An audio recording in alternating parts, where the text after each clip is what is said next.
আচ্ছা, এখানে ছানা নিয়েছি আমি, ঠিক আছে। ছানাটাকে ভালো করে মেখে নিয়েছি, যতটা নরমভাবে মাখা যায় ততটা এইভাবে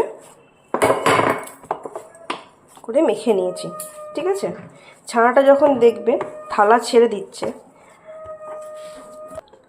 ছানাটা যখন দেখবে এভাবে থালা ছেড়ে দিয়েছে, তখন এর মধ্যে কনডেন্স মিল্ক দিয়ে দেবে। জমে গেছে।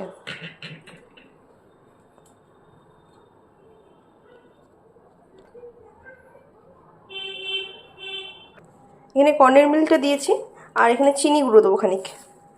তোমরা কনডেন্স মিল্কটা নাও দিতে পারো, শুধু চিনি গুঁড়ো দিয়েও মাখতে পারো, তবে কনডেন্স মিল্কটা দিলে খেতে খুব সুন্দর লাগে, মানে টেস্টি হয় আরও বেশি। আর এটাতে চিনি গুঁড়ো সামান্য পরিমাণে দেবো। হ্যাঁ, আমি জাস্ট এখানে অল্প পরিমাণে দেবো, কেননা কনডেন্স মিল্ক দেওয়াতে চিনি একদম ছানাটা মিষ্টি হয়ে গেছে। হ্যাঁ, এই হাফ চামচ মতো, ব্যাস।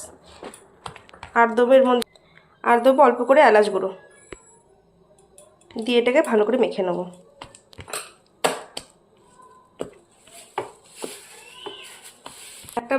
একটা বাটির মধ্যে একটু ঘি দিয়ে গোটা বাটিটাকে ভালো করে ঘিটা মাখিয়ে নেব।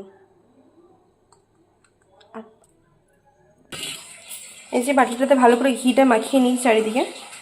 এবার ছানার যেই কনডেন্স মিল্ক দিয়ে মাখালাম যে মিশ্রণটা, সেটার মধ্যে দিয়ে দেবো।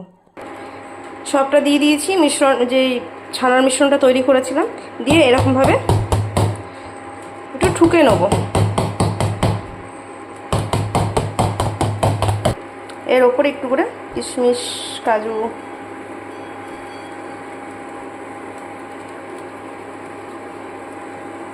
দিয়ে দেবো।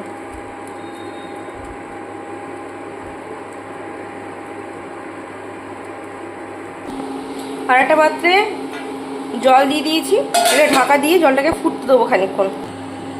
তো জল আমার ফুটে গেছে।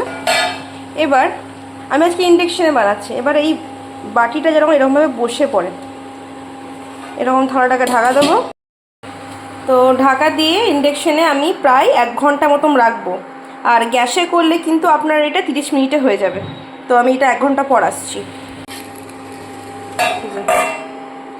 একটা টুথপিক নিয়েছি আমি, তো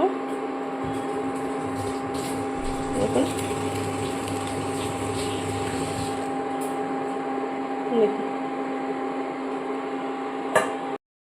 আর দেখুন সন্দেশটা কি সুন্দর একটু ফুলে উঠেছে। আমি ক্যামেরাতে ঠিক বোঝাতে পারছি কিনা জানি না। দেখুন আমি এটাকে আনমোল করেছি, এখনও গরম আছে, গরম অবস্থাতে আনমোল করেছি। আর দেখুন বাটিটা একবার দেখুন খালি, এত সুন্দর হয়েছে, এত হয়।